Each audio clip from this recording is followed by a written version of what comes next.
voglia di libertà e la capacità evocativa del Carnevale di Venezia hanno richiamato in città visitatori da 160 nazioni, comprese Australia, Figi e Nuova Zelanda.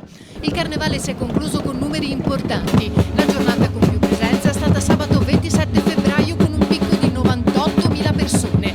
Un Carnevale diffuso sul territorio con eventi e spettacoli ovunque per garantire la massima sicurezza.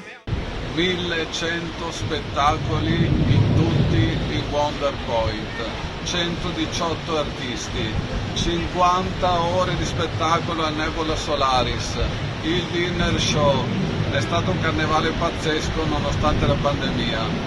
Un'edizione costruita con l'amministrazione comunale e con le forze dell'ordine e con l'USL last minute per ridare una ripartenza a questa città con una sua delle manifestazioni più tradizionali e più attese. La risposta del pubblico è stata molto positiva e c'è stato un forte interesse per questo carnevale diffuso in tutti i campi, in tutte le strade della terraferma e delle isole. Venezia è tornata a risplendere con bellissime maschere che hanno sfilato per le calli nella suggestiva cornice di Piazza San Marco. Remember the Future, il tema scelto per questa edizione, un viaggio tra passato e presente che ha trovato la sua massima espressione con l'abito indossato dalla Maria vincitrice del Carnevale, Alice Vars, creato per l'occasione dall'estro di Francesco Brigi dell'Atelier Pietro Longhi, una perfetta fusione tra passato e futuro che invoca la pace.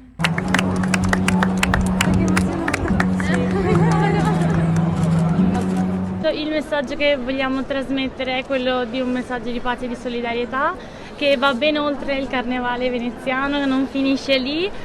Ovviamente la manifestazione è importantissima per la città di Venezia, ma si tratta anche di andare oltre, di mandare un messaggio di speranza, un raggio di luce a tutti quanti per tornare a sorridere e con la massima serenità.